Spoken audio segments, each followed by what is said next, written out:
A paz do Senhor, irmãos, queremos dar aqui as boas-vindas, não é, a todos aqueles que conosco estarão nessa live abençoada, quarta-feira, dia 9 de dezembro de 2020. Eu quero ainda aproveitar aqui para fazer a leitura de um texto bíblico, o texto bíblico que está na segunda epístola que Paulo escreveu para Timóteo, no capítulo 3, a partir do verso de número 10. A Bíblia diz assim, 2 Timóteo 3:10.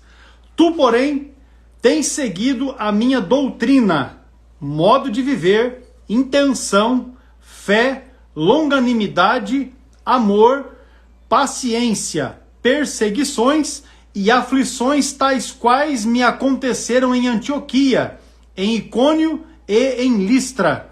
Quantas perseguições sofri, e o Senhor de todas me livrou. E também todos os que piamente querem viver em Cristo Jesus padecerão perseguições, mas os homens maus e enganadores irão de mal a pior, enganando e sendo enganados. Tu, porém, permanece naquilo que aprendeste e de que foste inteirado, sabendo de quem o tens aprendido, e que desde a tua meninice sabe as sagradas letras que podem fazer-te sábio para a salvação pela fé que há em Cristo Jesus. Toda a escritura divinamente inspirada é proveitosa para ensinar, para redarguir, para corrigir, para instruir em justiça, para que o homem de Deus seja perfeito e perfeitamente instruído para toda boa obra. Tenho lido a segunda epístola que Paulo escreve para Timóteo, no capítulo 3, a partir do versículo de número 10 até o verso de número 17. Com esta leitura, com esta palavra, nós queremos deixar aqui a nossa saudação calorosa e especial a cada um dos nossos amados irmãos. Dizer da nossa satisfação em poder novamente estar com os irmãos e estarmos aqui realizando este trabalho, a nossa live CFJP, curso para formação de jovens pentecostais. Esta, a de número 41.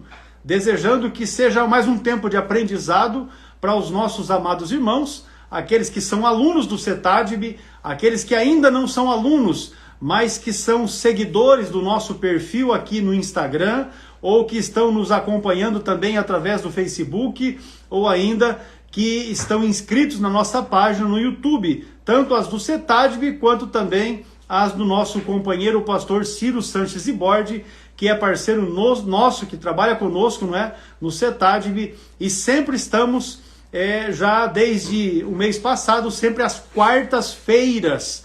Antes fazíamos de quarta e domingo, porém passamos a fazer apenas as quartas-feiras, sempre a partir de 22 horas. E você estará sempre sendo o nosso convidado para conosco desfrutarmos desses momentos abençoadores e agradáveis na presença do Senhor.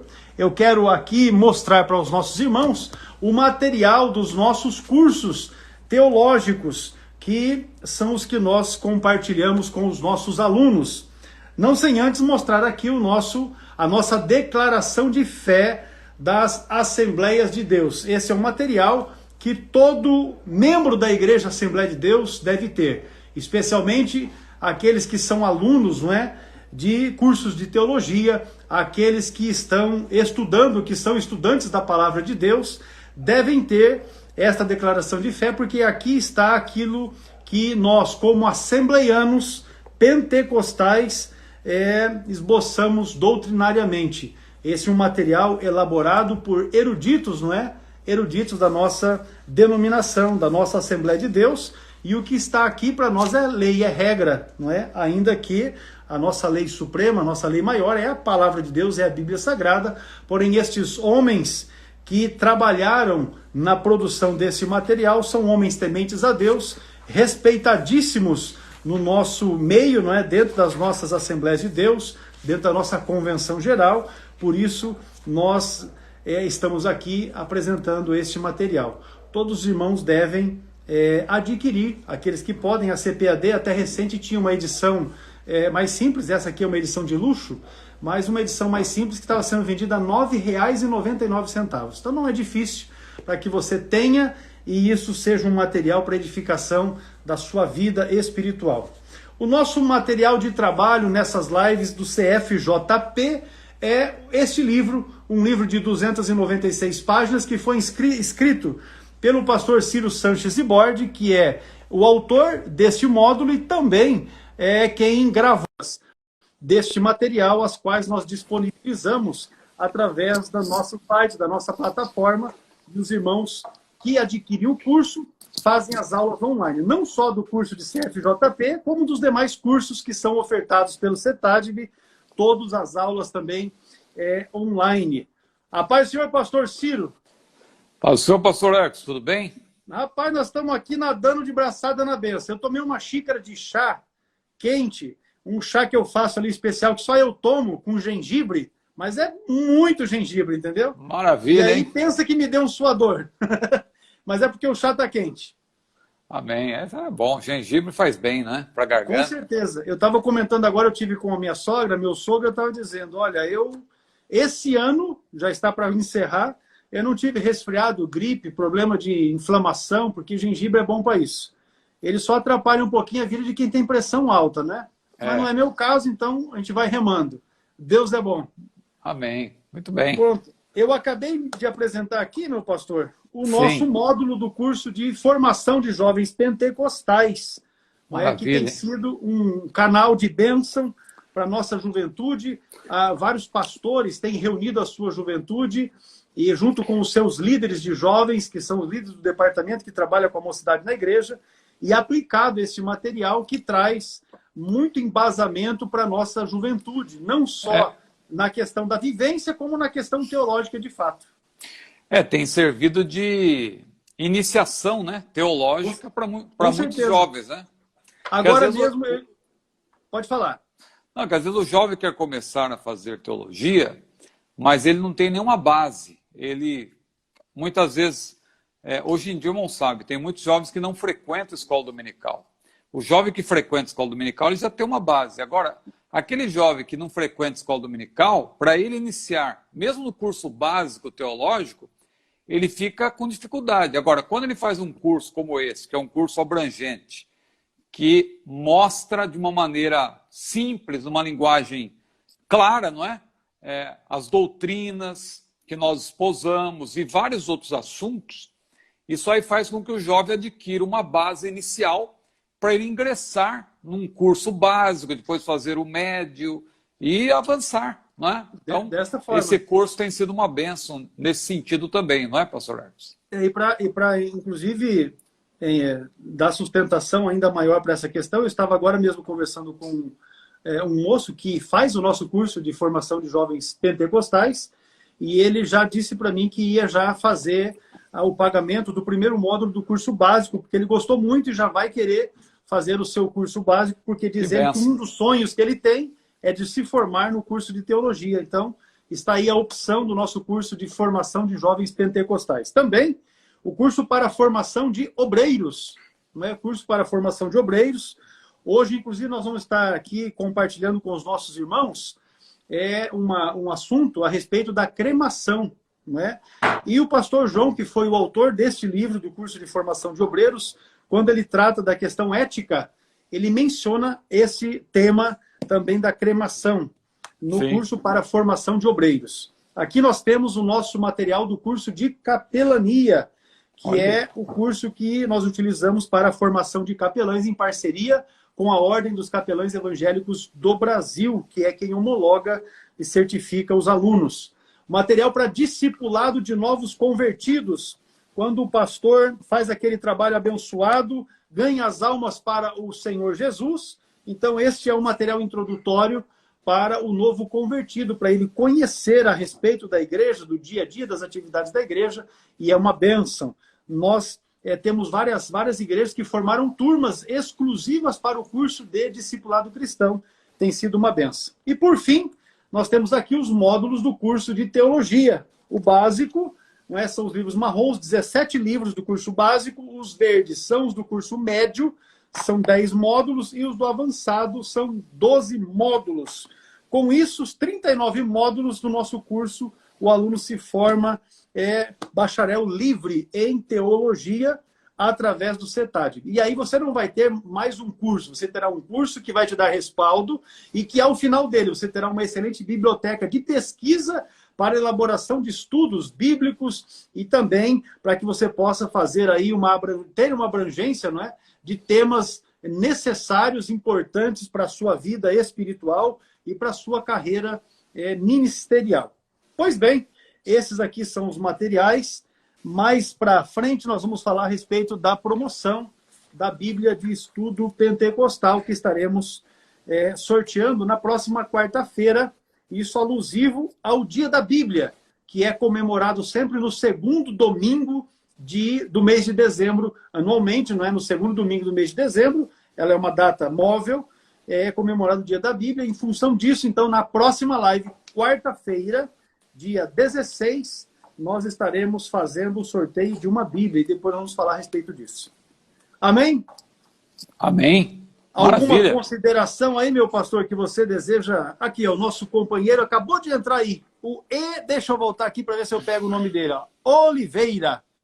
Esse moço aqui acabou de dizer que já vai iniciar o seu curso de teologia através do CETADB. Deus abençoe. Eu falei com ele, falei, rapaz, eu vou ali, vou colocar uma camisa bonita, um uniforme do CETADB, porque nós já vamos dar início na live. Ele falou, vai lá, pastor, e eu vou estar na live, e de fato ele está ali para acompanhar. Pois bem, meu pastor, sim. Pode falar. Não, esses cursos aí, o CFJP e também o CFO, são cursos interessantes, né? Porque eles tanto servem como introdução para quem nunca fez um curso teológico, que a pessoa pode fazer esse curso para adquirir uma base para fazer um curso teológico, ou servem também como um aprimoramento. A pessoa que já fez o curso teológico, quando ela faz esse tipo de curso, ela acaba acrescentando, agregando também, né, acrescentando sobre aquilo que ela já tem aprendido. Então, são cursos aí que o nosso CETADB está de parabéns, né, por ter tido a iniciativa de lançar esses cursos aí também, né, para jovens e para formação de obreiros, que são muito necessários. E muitas vezes num curso teológico você tem ali a abordagem de vários assuntos, mas não tem uma ênfase específica para um determinado assunto, como são esses aí, não é? Tanto a formação do jovem pentecostal, como também a formação do obreiro, né? O pregador, o pastor, o líder, precisa de um curso como esse. Então, parabéns, pastor Ercos. Amém, amém. Estamos aí. E o aluno hoje que faz o nosso curso teológico básico, médio e avançado, no total são 39 livros. A se acrescentar o curso de formação de obreiros, o curso de CFJP, que é a formação para jovens pentecostais, o curso de capelania, então vão ser aí 42 livros, que é uma fonte riquíssima de pesquisa. Agora mesmo, recente, eu atendi um obreiro que ele fez um curso teológico, né? Não é o caso de referir, mas o curso teológico que ele fez não tinha material didático. E ele entrou em contato com a gente, ele até tem lá um certificado, não é, que ele realizou, ele mandou para a gente, porque ele queria validar aquele certificado dele para poder continuar o curso com a gente. Por fim, a gente conversando, ele entendeu que ele ia esquecer aquele negócio, ia fazer o curso novamente, porque ele queria ter o material didático do CETADB justamente para essa questão de pesquisa, essa questão de continuidade mesmo, de formulação de conhecimento. Então, está aí a dica, não é? Fica a dica. Você pode se inscrever através do nosso site www.cetadb.com.br e se inscrever para fazer curso de teologia com credibilidade. Você tem o material didático, o livro, não é? Que está aqui, ó. Eu vou pegar tudo aqui na minha mão de novo. Ó, aqui tem livro do curso de CFJP, o livro do curso de formação de obreiros, o CFO, o livro do curso de capelania, aqui o livro para o curso de discipulado cristão, e aí o material do curso básico, médio e avançado de teologia. Você terá uma biblioteca abençoada para fazer os seus estudos, para elaborar aulas de escola bíblica dominical, para elaborar as suas pregações, enfim, um subsídio abençoado, não é? E eu vou aproveitar para dar uma dica, viu, pastor? Ontem eu falei com o pastor Evandro, tá aí o abençoado, rapaz, tá ele aqui na live. Ele disse para mim que hoje de manhã Ele ia mandar a foto do histórico dos cursos que ele fez, porque ele quer fazer com a gente o curso avançado. Pois eu vou dizer para você na live, aqui ao vivo para todo mundo, ele não mandou. Certamente ele esqueceu. Mas ele vai mandar. Amém, pastor Evandro? Aí, pastor Manda um joinha Evandro. aí para mim. Ele deve ter esquecido. Mas eu não esqueci. Não é? O pastor Evandro vai mandar para a gente e a gente vai atendê-lo com certeza. Pastor Evandro, ele é um estudioso da palavra de Deus, é um líder Carlos. e é um grande incentivador do ensino teológico. É uma bênção tê-lo conosco aqui na live. Diga lá, meu pastor, Sansão, ele se suicidou? É a dúvida do Lucas Rodrigues Gonçalves. Sansão se suicidou? Se Sansão se suicidou? Olha, eu penso que não, né? Penso que não. Aliás, eu afirmo com certeza que não. Não somente penso, mas é a posição realmente ortodoxa, conservadora, de que ele não se suicidou, né? Mas alguém dirá, como assim ele não se suicidou? Ele não se agarrou lá naquela coluna e veio tudo abaixo, lá o templo de Dagon, e ele acabou se matando, né? Claro que muitos morreram junto com ele, então não foi uma espécie de um atentado suicida. Não, não foi um suicídio. Por quê? Porque o suicida, ele quer matar-se. Ele tem essa intenção. Nós tivemos até aqui, no mês de setembro, aquela série de lives, né, falando sobre o suicídio, e numa delas nós tratamos, inclusive, daquela terrível síndrome de burnout, né, quando a pessoa ela fica num estado tal de estresse, né, que ela tem o desejo de tirar a vida, ela perde a vontade de viver, né, ela não suporta mais o que ela está passando, e ela quer tirar a sua própria vida. Então, o suicida, primeiro, ele quer matar-se. Não era o caso de Sansão. Sansão, claro, se ele tivesse uma outra opção, ele não teria utilizado aquele último recurso, que foi, na verdade, um último recurso. Se você estudar, se você ler com atenção, Juízes, não vamos ler aqui para ganhar tempo, porque seria uma leitura extensa, mas você lê em casa, estude aí, Juízes, capítulo 16, versículos 23 a 31, você vai ver que não foi um ato terrorista. Porque os terroristas também, eles matam inocentes. Eles matam por puro ódio, né? Simplesmente porque eles querem matar e matam pessoas inocentes. Não foi o caso de Sansão, porque Sansão, ele estava ali diante, ele era um prisioneiro, ele estava sendo objeto de zombaria, de escárnio, né? O tempo todo, estavam zombando dele.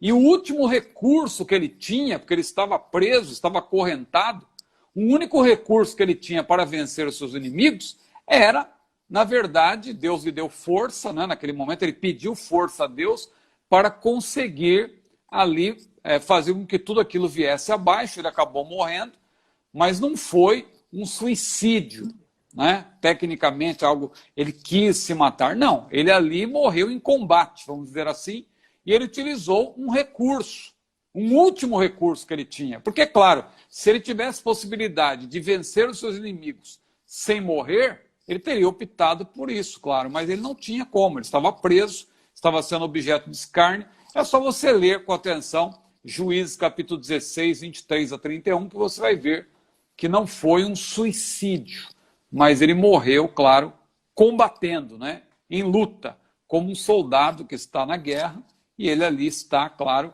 defendendo o seu país e tal, e ele acaba tombando também, não é? Maravilha. Essa questão, eu até abri o texto aqui de Juízes, né, capítulo 16. A verdade é que na ânsia de vencer os filisteus, ele matou muita gente. E a Bíblia até diz que foram muito mais o número dos que ele matou na sua morte do que os que ele matou em vida. Então a carnificina lá foi grande. Mas ali eram todos inimigos, né? Eram todos inimigos do povo de Deus. Não era um caso as pessoas que morreram eram todos inimigos do povo de Deus mesmo, e que estavam zombando de Deus, zombando dele, né?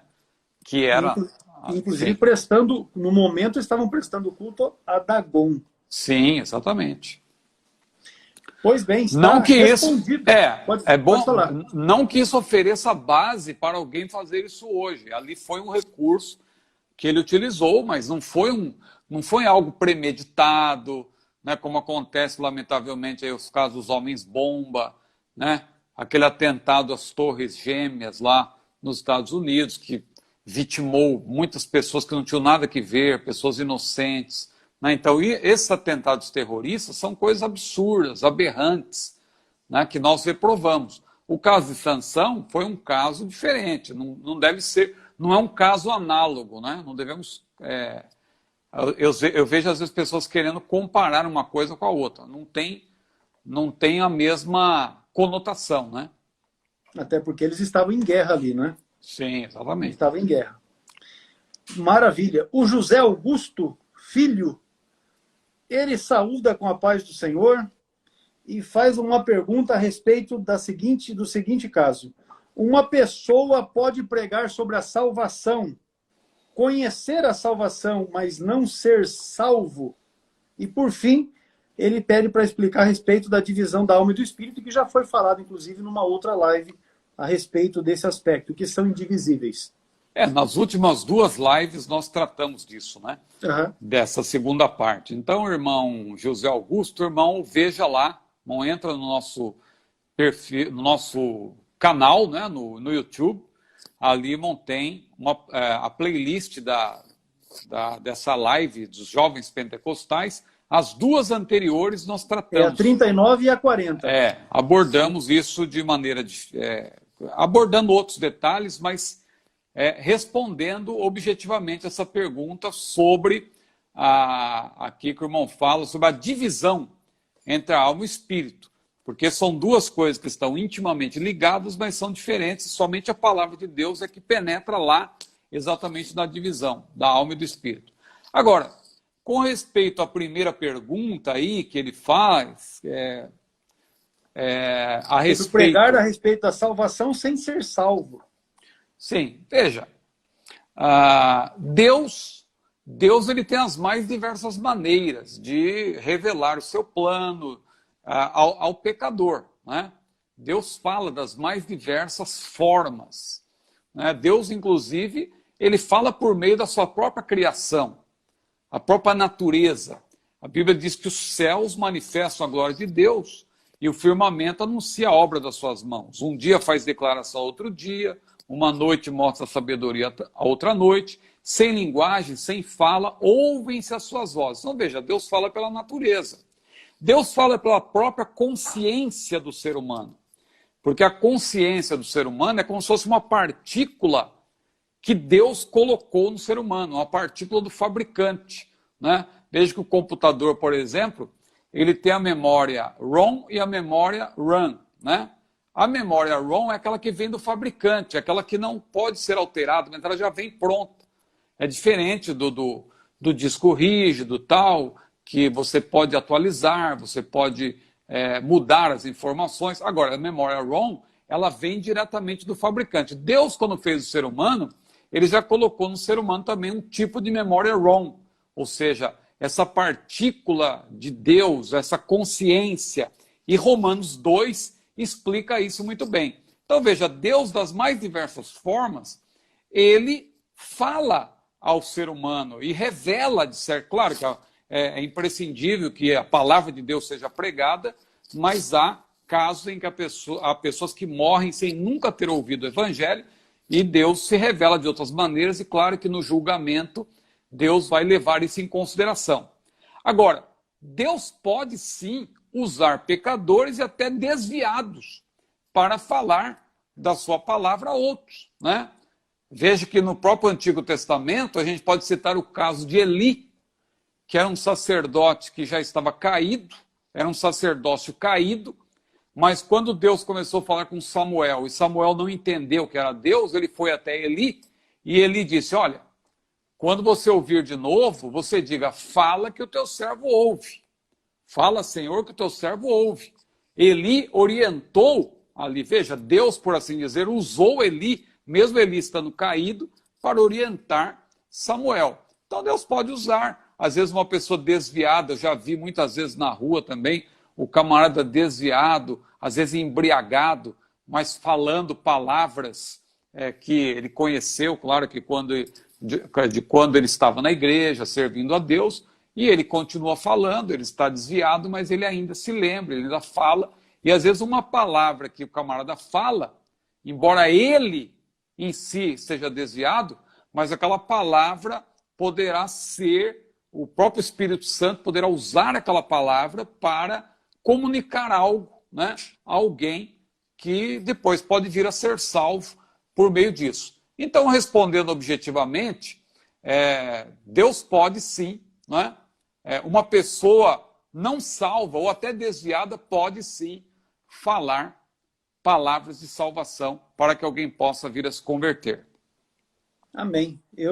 Enquanto você está falando, eu estou tentando rebuscar na memória, porque no livro Heróis da Fé, que é um best-seller da nossa CPAD, assim Sim. como os escritos do pastor Ciro Sanches de Bordi, que vende muito. Mas no livro Heróis da Fé, eu não me recordo se é John Bunyan, que quando chega para pregar nas Índias, ele chega para pregar e não tinha quem o interpretasse. Um bêbado, não é? Um bêbado que estava bêbado, na verdade, ébrio, foi quem ele usou para interpretar a primeira mensagem que foi pregada ali. Então você vê que Deus usa os caminhos, os canais, porque ele veio para cumprir a sua palavra, né? Deus usou até uma mula, né? Pois então, veja bem. E é interessante até explicar aqui que a gente fala que Deus usou uma mula, e hoje em dia tem gente que se apega a questiúnculos e fala assim, não, Deus usou uma mula, tal, Deus, a mula apenas falou. Ora, mas uma mula não tem capacidade de articular, apenas falar já é muita coisa. De montar, mas uma mula, mesmo que ela tivesse a capacidade de falar, ela não teria condição de articular exatamente aquelas palavras, né? E raciocinar como ser humano. Então, claro que ali, as palavras que aquela mula falou a Balaão foram palavras que Deus deu a ela. Então, foi Deus, sim, que usou aquela mula, não é? Com certeza. Então, vamos seguindo aqui.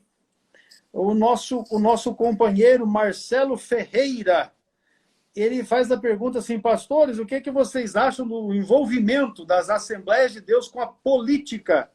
E aí ele acrescenta, sem nenhuma autocrítica, não tem se tornado nocivo?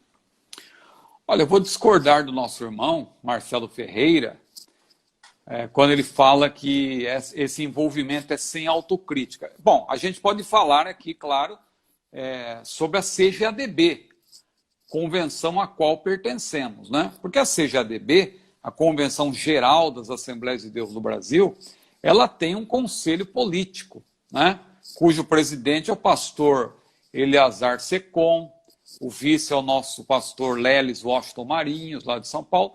Então, são pessoas, são servos de Deus que foram escolhidos para representar a igreja no sentido de articular.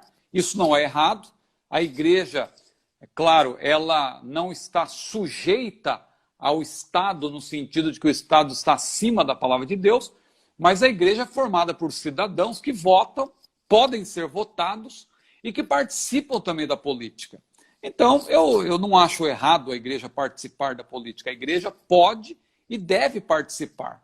O que nós condenamos, claro, é o desvio, é a corrupção, é o engano, é o engodo, é o aproveitamento da boa-fé das pessoas. Mas, graças a Deus, a CGADB, não estou dizendo que a CGADB é perfeita, mas a CGADB ela tem um conselho político, né?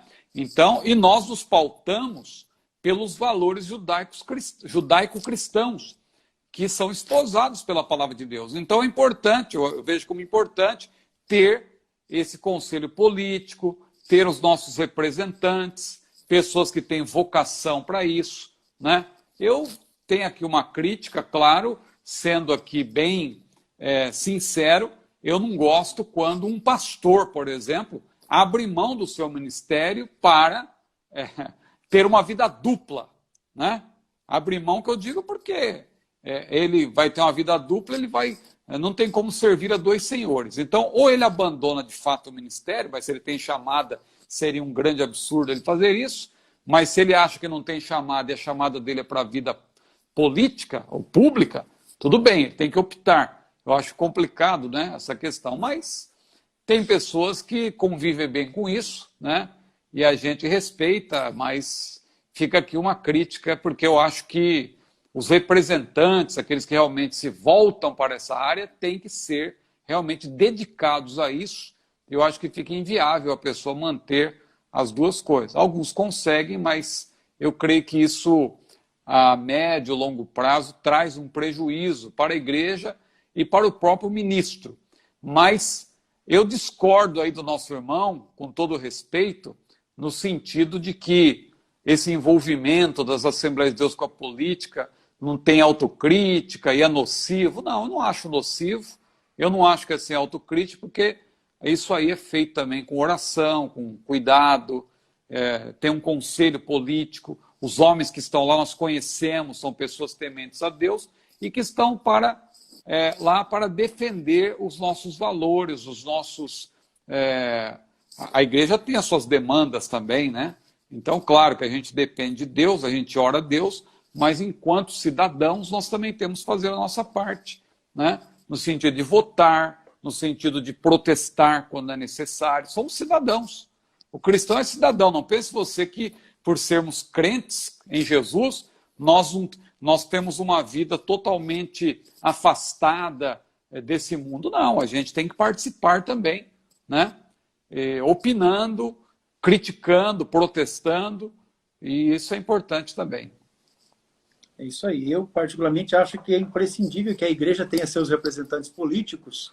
E eu poderia citar um exemplo, não vou citar o nome da cidade, mas numa legislatura política onde a Câmara de Vereadores do município não teve representantes evangélicos, ou seja, não houve nenhum vereador evangélico, os que estavam no poder aproveitaram do momento e aprovaram uma diretriz para o município para dificultar a implantação de igrejas no município.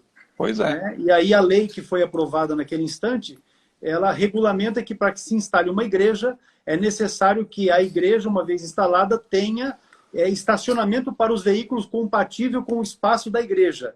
E aí diz para mim, qual é a cidade hoje do Brasil que você, na área que já está habitada, onde já tem as casas, você conseguirá um imóvel para colocar a igreja e imóveis próximos onde você possa usar de estacionamento. Então isso foi uma artimanha utilizada para barrar, para bloquear a implantação de novas igrejas e, com isso, frear o crescimento. Então, observe como existem artimanhas. Então, a igreja deve, sim, ter os seus representantes. E eu ainda poderia, ainda que não conversei com o pastor para citar o nome dele, mas isso não é demérito, é, na verdade, um grande mérito. Já por mais de 2 ou 3 vezes, o pastor Douglas Batista, que é o presidente do Conselho de Educação da nossa CGADB, ele esteve no Supremo Tribunal Federal defendendo aquilo que pensa a Assembleia de Deus junto à Comissão de Direitos Humanos, falando a respeito de aborto, falando a respeito de relação homoafetiva, defendendo o lado da Assembleia de Deus naquelas plenárias que foram abertas para isso. Né? Audiências públicas, né? Quer dizer, ele não teria essa oportunidade de participar dessas audiências públicas se não houvesse um conselho político para articular isso. Com certeza. Esse conselho político faz justamente esse intercâmbio, esse meio de campo, né, por assim dizer, né, para que haja oportunidade, né, de também os representantes da igreja falarem questões como essa, sobre o aborto, ideologia de gênero e tal. Então é importante a igreja participar, não somente tendo representantes lá na Câmara dos Deputados, no Senado e também nos municípios e tal. É importante ter representantes lá, mas também ter essa articulação, né?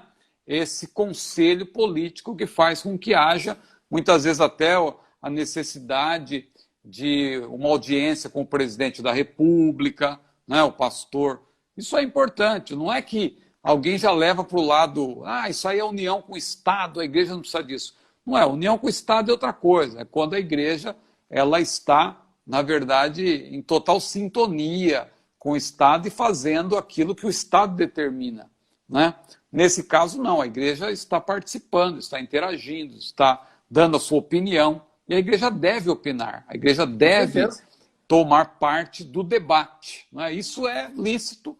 Veja que o próprio apóstolo Paulo, só para concluir, esse assunto pode ficar longo, né?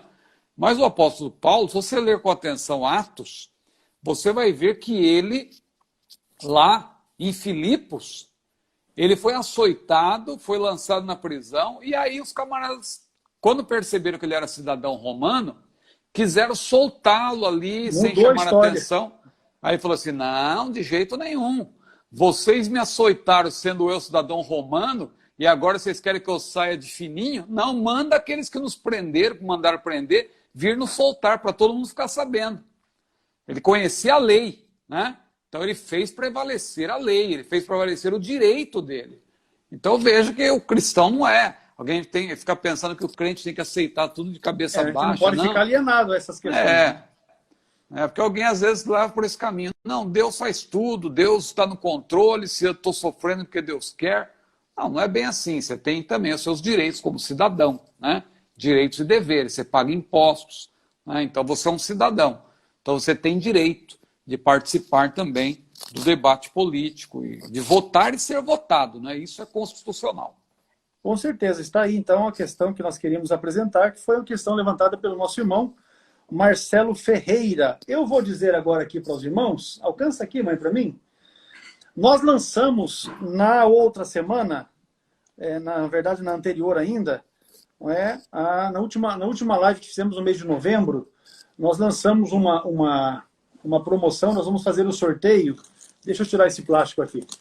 Nós vamos fazer o sorteio de uma Bíblia de estudo pentecostal. Esta aqui, olha só, coisa linda, grande. A melhor Bíblia de estudo, né? A grande. Vai ser essa daqui que vai ganhar o nosso irmão ou irmã que observar as regras. Eu vou pedir para a Gabi colocar as regras ali, né? Há regras para que você possa participar. Na próxima quarta-feira, durante a live, nós vamos fazer, então, um sorteio desta Bíblia de estudo pentecostal entre aqueles que estão observando as regras para a participação dessa promoção e certamente estarão aí participando. A Gabi vai colocar aí nos comentários para que os irmãos fiquem sabendo. E aí eu conversei com a irmã Eliane, a minha esposa. Ela conversou com a chefia. Então, você pensa, ela é a minha esposa, e isso é uma coisa muito maravilhosa, é a vice-diretora do CETADB, e ela é a idealizadora do Estúdio Pagani. Olha. E ela faz uns negócios mais ou menos assim, ó. Isso aqui é uma caixa. Deixa eu ver a outra. Esta aqui, ó, é outra. Deixa eu pegar aqui. Rapaz, ó. Que maravilha. É outra. Hein? Então, o que é que nós vamos fazer? Eu acertei com ela. Quem ganhar a Bíblia vai receber a Bíblia dentro de uma caixa como essa aqui. Que nós vamos fazer assim, nós vamos deixar para personalizar, porque nós não sabemos se quem vai ganhar, se vai ser menino ou se vai ser menina, não é? Então, quem ganhar ainda vai poder escolher a cor que quer que seja personalizada. Azul, vermelho, marrom, rosa e tal. E vai receber a Bíblia dentro de uma caixa bonita dessa daqui, que é uma caixa que você pode usar para guardar lembranças, que você pode usar para colocar as suas coisinhas, enfim, organizadinho. Uma bênção. Então, na quarta-feira nós vamos sortear a Bíblia e quem ganhar ainda vai poder escolher como é que vai querer personalizar a cor ali dos detalhezinhos, vai ser uma bênção. Vai receber de presente, algo que a irmã Eliane, do Estúdio Pagani, estará também ofertando aí para quem ganhar essa Bíblia. Participe, a Gabi está colocando ali para ti as regras, não é, para que você possa estar participando. Eu posso até esquecer de alguma coisa, mas primeiro você tem que ser seguidor da nossa página, do perfil CETADB no Instagram. A outra questão, você precisa fazer o compartilhamento da imagem do sorteio da Bíblia no seu story e marcar o CETADB, @CETADB. E também compartilhar. Você pode compartilhar com quantas pessoas você quiser, desde que em cada comentário você marque uma única pessoa, não podendo fazer marcação de pessoas que sejam esses que têm aí muitos seguidores, né? 300 mil, 500 mil, 1 milhão de seguidores, pessoas que são chamadas como pessoas importantes, né? Pode até me marcar, não sou tão importante assim. Né? Mas amém. Essas são as regras, você participe, será uma bênção. É uma maneira que nós achamos de presentear um dos nossos alunos, seguidores, porque especificamente nesse final de semana estaremos comemorando o Dia da Bíblia, sempre no segundo domingo de todo o ano, né, de dezembro. Segundo domingo de dezembro é comemorado o Dia da Bíblia, então na quarta-feira, a próxima live, nós vamos fazer aqui esse sorteio e alguém vai receber uma Bíblia de Estudo Pentecostal grande dentro de uma bonita caixa, como essas que nós apresentamos aí, que é uma oferta que a irmã Eliane, do Estúdio Pagani, a minha esposa, vice-diretora do CETADV, vai também presentear os nossos amados. É uma benção. É só seguir a nossa conta, conforme o Alisson está colocando ali, @CETADV. Marque um amigo e vamos participar, porque Deus é bom. Glória a Deus. Vamos lá, prosseguindo aqui, meu pastor, com as nossas perguntas. E agora a questão é cremação. Cremação. Gostaria de saber sobre a cremação. É pecado cremar? Um cristão pode adotar essas práticas, essa prática? É pergunta feita pela irmã Edneura Cunha. Muito bem, ela pergunta se é pecado, né? É importante dizer que a Bíblia, a gente tem dito isso aqui, e é bom repetir, a Bíblia não é apenas um livro de mandamentos. A Bíblia é também um livro de princípios. Então nem tudo a Bíblia trata por meio de mandamentos. Há coisas que não estão na Bíblia, que às vezes alguém pensa que a Bíblia, imagina se a Bíblia fosse como essas enciclopédias que todo ano precisa ser atualizada, né? Imagina quantos volumes que você tem que ter. Ainda que um doido um dia desses falou que precisa de atualização, né? Sim. Mas vamos lá, isso é um caso à parte. Ele queria, na verdade, torcer o que está escrito. Mas eu falo assim, no sentido de acrescentar mandamentos, né, na medida que vão surgindo. Por exemplo, quando Paulo escreveu, ainda não existia o cigarro. Então não tinha sentido ele falar, não fumarás, né, por exemplo. Mas alguém... Imagina se a Bíblia fosse ser atualizada hoje. Então a Bíblia não é apenas um livro de mandamentos. Há muitas coisas que a Bíblia não trata diretamente por meio de mandamentos, mas por meio de princípios você obtém a resposta. Então esse caso da cremação passa por aí. E o irmão já citou muito bem aí no começo da live que o pastor João de Souza Filho, que é o autor do nosso módulo CFO, esse aí que o irmão está mostrando, curso de formação de obreiros, ele, ao falar da ética cristã, ele trata de vários assuntos muito importantes, e ele fala justamente também, né, da cremação. Então, veja, quando a gente diz que a Bíblia não é um livro de mandamentos e que não trata desse assunto diretamente, nós temos liberdade para nos posicionarmos, não é? Desde que observemos os princípios da palavra de Deus. E aí são muitos princípios que você tem que considerar. Por exemplo, todas as coisas me são lícitas, nem todas convêm. Todas as coisas me são lícitas, mas nem todas edificam. Todas as coisas me são lícitas, mas eu não me deixarei dominar por nenhuma delas, e etc. Aparência do mal e tal. Tantas coisas que a Bíblia menciona, que a gente, claro, não vai citar aqui, mas vamos aproveitar o comentário do pastor João e vamos dar uma resposta de acordo com o que ele falou, porque é justamente a nossa linha de pensamento e é a linha de pensamento da nossa igreja, claro, de maneira geral. Então o pastor João Antônio de Souza Filho, nosso querido pastor Joãozinho, que muitas vezes assiste também as nossas lives, às vezes não aqui ao vivo, mas ele acompanha depois lá no YouTube, não é? Ele aborda com muita clareza e deixa claro que não é a nossa tradição. Nós, como cristãos, não temos como tradição a cremação.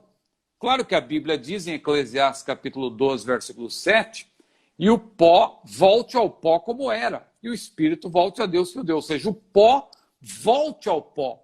Então veja que a Bíblia já prevê que o corpo ele será desfeito com o passar do tempo, né? Então veja, por exemplo, como está hoje o corpo de Noé. Ninguém sabe onde está o corpo de Noé.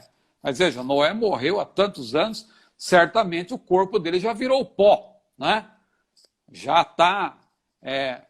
está amalgamado, vamos dizer assim, já está junto com a terra, já virou pó. Não é? Agora, o que a cremação faz? A cremação transforma o corpo em cinza, que é um tipo de pó também, não é? Então ela acelera o processo, já que o corpo vai ser pó, a cremação faz isso. Porque eu estou dando essa explicação porque muito crente diz, não, mas não pode dissolver o corpo, porque o corpo vai ressuscitar. Veja, Noé vai ressuscitar. Como que está o corpo de Noé? Né? Noé não virou pó? Noé não é um servo de Deus, pregoeiro da justiça? Deus é poderoso para reconstituir, não importa onde esteja esse corpo. E você sabe que no universo nada se perde, né? Não importa que o camarada foi cremado, a cinza dele foi jogada, porque às vezes acontece também, vamos pensar assim, uma pessoa é a única crente da família, e ela morre. Aí, mesmo ela não tendo manifestado nenhum desejo de ser cremada, a família resolve cremar. O camarada é um crente. Quer dizer que ele vai ser prejudicado na ressurreição? Não, de modo nenhum. Porque Deus é aquele que vai reconstituir tudo. Não importa se está no mar, se virou pó, se está uma parte...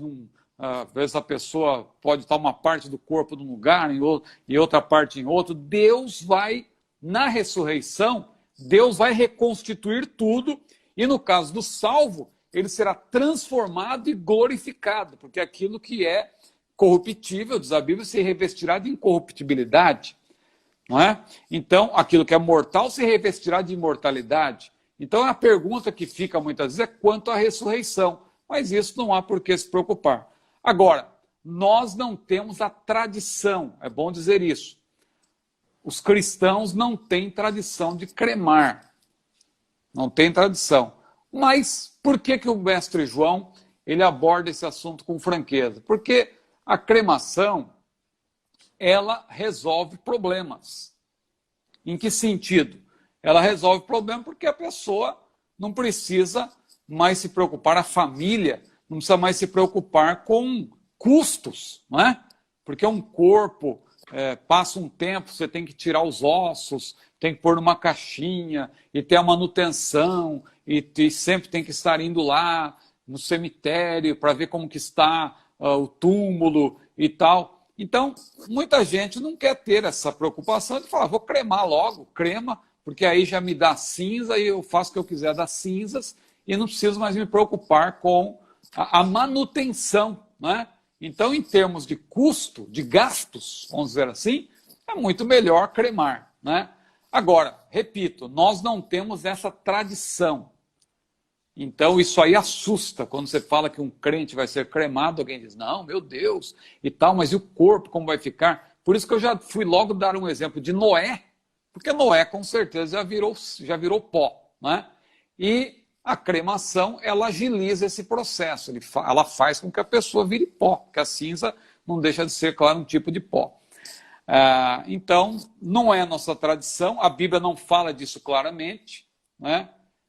Mas pode acontecer alguma família, como eu citei até o exemplo, uma família não crente querer fazer e tal, e isso não vai prejudicar em nada o crente, porque Deus é o Todo-Poderoso e Deus vai reconstituir, no caso do salvo, não apenas reconstituir, ele vai transformar e vai glorificar para que a pessoa, na verdade, possa estar para sempre com o Senhor. Maravilha, é isso aí. Eu até pesquisei aqui agora, enquanto você dizia, no livro de CFO, página 186, o pastor João está tratando dessa questão da cremação dos corpos, nesse mesmo sentido, e depois de falar sobre cremação dos corpos, ele vai falar a respeito de doação de órgãos, né? Na verdade, este capítulo... Importante também. Onde ele fala a respeito desses temas, é um capítulo onde ele está tratando da ética, né? Da ética do obreiro. Então, para que o obreiro saiba exatamente, ele fala nesse mesmo capítulo, ele fala sobre aborto, eu estou vendo aqui sobre aborto, sobre divórcio, né? Ele vai tratar de temas que são importantes, sobre eutanásia.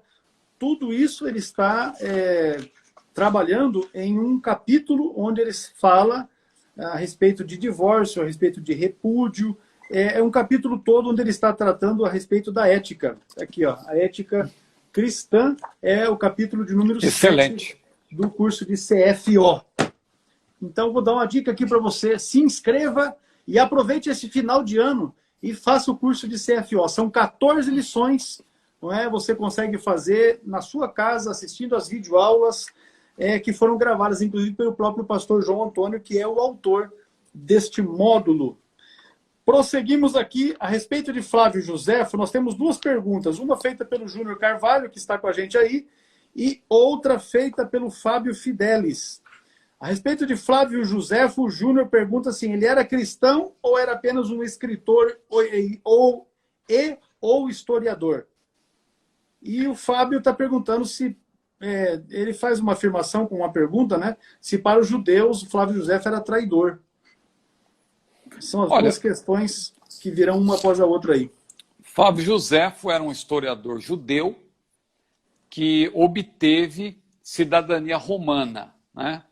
Ele muitas vezes é chamado de traidor porque a história dele é cheia de ambiguidades. A vida de Flávio Josefo não era cristão, né? Ele era um judeu, era um apologista do judaísmo entre os romanos. Só que ele teve 4 casamentos, tal, e a história dele a vida dele é meio conturbada, e ele é tido como traidor por quê? Porque ele numa batalha contra os romanos, ele convenceu seus próprios companheiros, um número reduzido de judeus que tinha sobrado, a se suicidarem, para não serem mortos pelos romanos.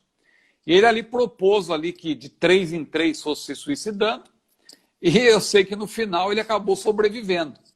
E ele se entregou aos romanos e depois ele deu toda a estratégia para os romanos, porque ele foi uma testemunha também ocular da invasão no ano 70, e ele acabou dando aos romanos muitas instruções para eles vencerem os judeus que estavam se rebelando contra os romanos. Então ele foi tido como traidor. E depois ele até obteve a cidadania romana justamente porque ele prestou esse serviço aos romanos. Então é muito contraditório isso, porque ele estava num grupo que estava se rebelando contra os romanos, ele convenceu seus próprios companheiros a se suicidarem, mas ele depois se entrega aos romanos, se torna aliado dos romanos, se volta, em tese, né, contra seus... porque ele entrega ali estratégias, né, e tal, e planos que os judeus tinham, e com isso ele ganha até respeito dos romanos, a ponto de obter até a cidadania, mas depois, entre os romanos, ele se torna um apologista do judaísmo, porque ele defende o judaísmo entre os romanos. Mas a obra de José, tirando essas contradições aí e tal, a obra dele histórica é uma obra muito boa, né, o seu trabalho histórico, são 2 obras basicamente, né? O livro A Guerra dos Judeus, que foi escrito no ano 75, mais ou menos, Antiguidades Judaicas, que é já do ano 94, já no fim da vida dele, e a CPAD lança essas 2 obras numa obra só. Esse livro que a CPAD lança é uma obra muito boa, tem uma contribuição muito importante, porque confirma vários relatos que estão na Palavra de Deus, porque Flávio Josefo foi um historiador judeu, repito, que viveu no 1º século. Viveu no 1º século, então ele ali fala de João Batista, ele fala até do próprio Senhor Jesus, né? Ele confirma a existência de Jesus, de João Batista, o fato de João Batista ter sido também morto por Herodes, tudo isso ele confirma, mas ele não era cristão, claro. É o ponto de vista aí do historiador, e isso aí é importante. Ele tinha uma sólida formação no judaísmo, porque ele conheceu bem, ele estudou sobre as principais seitas também que havia naquela época, que eram os fariseus, que era a maior seita, os saduceus, os essênios e os zelotes. Os zelotes que, inclusive, eram uma seita muito violenta, né? Eram chamados terroristas da época. Entre eles estavam os sicários, né? Aqueles camaradas que escondiam o punhal debaixo da roupa para atacar as pessoas ali. Eles eram terroristas mesmo, né? Os os sicários, porque esse termo sicário vem justamente de sica. Sica quer dizer punhal. Então eles escondiam essa sica, esse punhal debaixo da roupa. E o Joséfo, inclusive, ele menciona os zelotes na sua obra como responsáveis pela revolta contra os romanos, que culminou na destruição de Jerusalém, né? Então, esse ponto também é importante, que ele convenceu, que eu falei aqui, os seus companheiros a se suicidar, mas ele acabou se entregando aos romanos e depois deu informações privilegiadas aos romanos, e ele próprio não se suicidou. Então ele é tido como traidor porque ele combinou que todos iam se suicidar de 3 em 3. E quando chegou a vez dele, ele pulou fora. Quando chegou a vez dele, ele escapou, né? Então, ele falou assim, gente, vamos rever esse negócio? Não, porque não tinha mais como rever, porque ele ficou por último, ele ficou no grupo final, e ele acabou, na verdade, sendo aliado, né? Se aliou aos romanos, e isso aí, claro, deu a ele essa fama de traidor, né? Com certeza. O nosso companheiro aqui, o irmão Santos 2020. Ele pede uma dica a respeito de livros sobre cultura judaica nos tempos bíblicos. Olha, o curso do CETADB tem Cultura Bíblica. Inclusive o pastor João Antônio é quem fez o livro, é quem dá aula, né, a respeito do tema. O pastor Joãozinho, que também é o autor do curso de formação de obreiros. Esses livros são muito importantes, né? O próprio livro do Flávio José foi excelente, né? Esse livro dele é muito bom. Esses livros de cultura judaica, eles ajudam no sentido de que você, como exegeta, né, você precisa fazer uma análise histórico-cultural da passagem. Então você, claro, tem conhecimento daquilo que a Bíblia apresenta e tal, com base nesses livros você vai poder fazer uma melhor análise da cultura e tal, e também da história, né? Então, esse livro é muito bom. Esses livros, né, de maneira geral, livros aí, como ele pergunta, né, se os livros de cultura judaica, se são bons, né, eu acredito. Então, com certeza são muito bons. É importante para você se posicionar bem, né, e poder, na hora da explanação, na hora de dar um estudo, você falar coisa com coisa, né? Porque às vezes a turma mistura alhos com bugalhos e fala bobagem.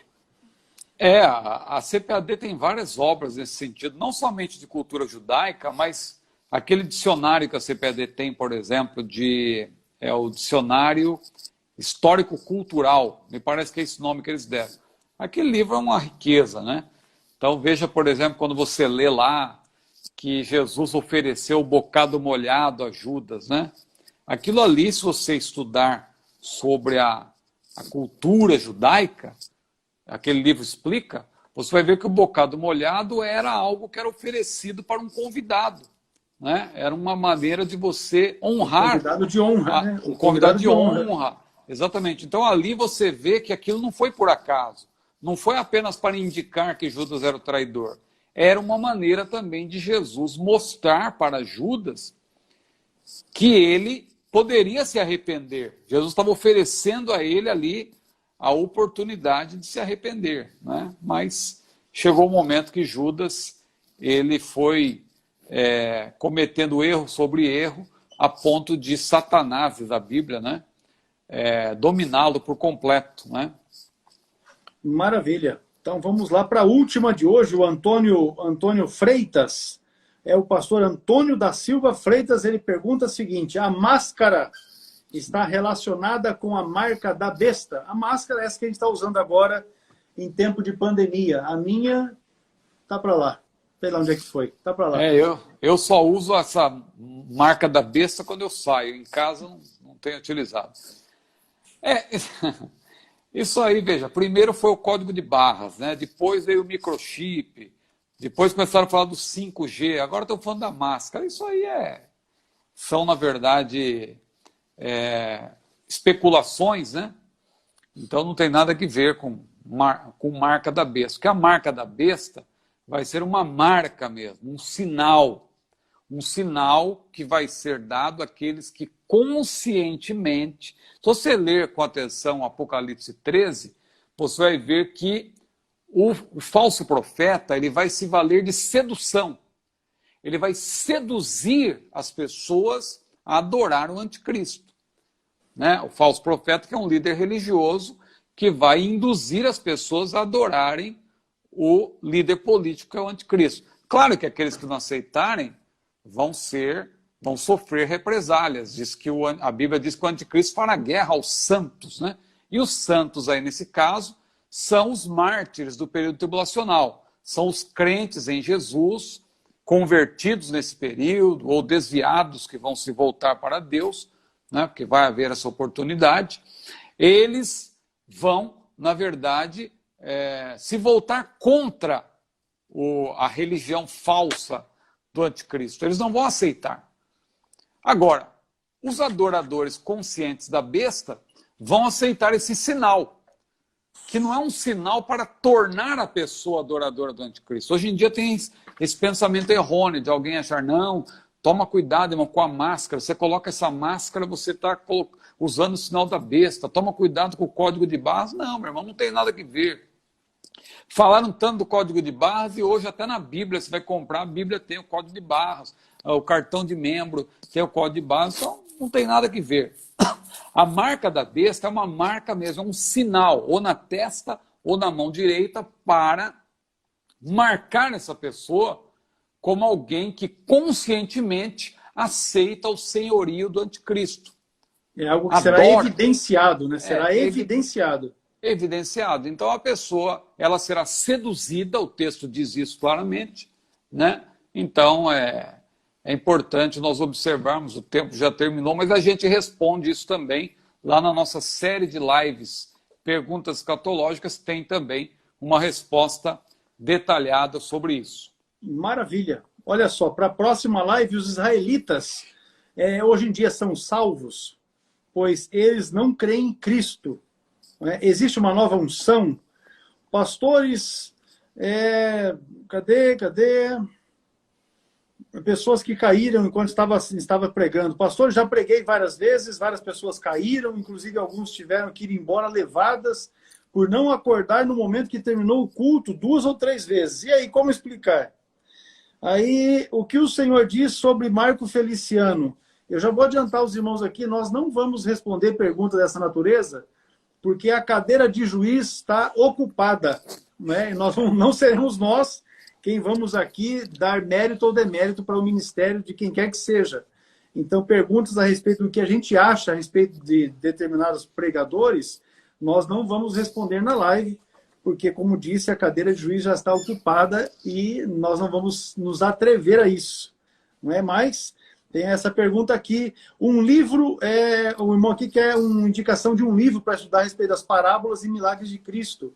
O outro, quem apareceu para Daniel no capítulo 10? Foi Jesus Cristo? E que comentário bíblico recomenda? Nós já respondemos a respeito dessa questão. Eu vou verificar qual foi a live e vou passar aqui para o nosso irmão Jamerson, para que ele possa acompanhar. Enfim, são muitas as perguntas aqui. Retoma essa aí também, só rapidamente, né? Maravilha. Tá no jeito então, meus irmãos, nós queremos agradecer a todos os nossos amados. Vários se apresentaram ali, não é? E se apresentaram dizendo que era de Tocantins, que era de Minas Gerais, que era da Bahia, que era do Pará. E nós queremos deixar o nosso abraço, a nossa saudação muito carinhosa a cada um de vocês, que sempre tem estado conosco, dizendo que o nosso desejo é que vocês ganhem a Bíblia. Não é? Então, participe da promoção que está sendo levada aí através do nosso perfil aqui no Instagram. Participe, compartilhe. E na próxima quarta-feira nós estaremos fazendo o sorteio da Bíblia, que você receberá dentro de uma linda caixa que está sendo ofertada pela nossa irmã Eliane, a vice-diretora do CETADB, e é a responsável pelo Estúdio Pagani, de criação de artes, que será uma bênção, com certeza. Aí alguém vai dizer, mas pastor, e se eu ganhar essa caixa? Eu falo, rapaz, se você ganhar essa caixa, você pode presentear a sua mãe, você pode presentear a sua esposa, você pode presentear a sua namorada, Aí o camarada diz, pastor, eu não sou casado, eu não tenho namorada. Eu falo, rapaz, então você pega a caixa e arruma uma namorada e dentro dessa caixa você dá logo um mimo para ela, um agrado para ela, e mesmo já vai sair na frente. Já sai na frente dessa forma, não é? Amém. Pastor Ciro, as suas considerações finais. Desde já eu quero desejar aí que Deus abençoe a sua vida. Eu vi que a irmã Luciana entrou ali para acompanhar a live com a gente. Deus abençoe a irmã Luciana, a irmã Júlia. Deus abençoe também a vida da sua filha. Amém. Quero agradecer o irmão, a irmã Eliane, a irmã Gabi, toda a família Setadbe, né? E também agradecer os irmãos que estou acompanhando aqui, vendo todos que estão entrando, amigos nossos de vários lugares do Brasil, de São Paulo, inclusive, que entraram aí. Que Deus abençoe grandemente. Eu falo de São Paulo porque eu sou oriundo de São Paulo, né? Embora já viva aqui em Niterói desde 2001, mas eu sou nascido e criado em São Paulo, né? Deus abençoe a todos. Pastor Hercules, um prazer estar aqui mais uma vez. E quarta-feira, se Deus quiser, tem mais. Em nome de Jesus. Deus abençoe a todos na paz do Senhor. Até a próxima quarta. Estude teologia com o Setadbe. Vem para o Setadbe e estará aprendendo teologia com qualidade, com material didático de qualidade, que vai abençoar a sua vida, o seu ministério. Até lá. Precisando, nos chama. Através dos nossos canais, estaremos à disposição para atender a todos. Até a próxima quarta, dia 16. Deus abençoe. Amém.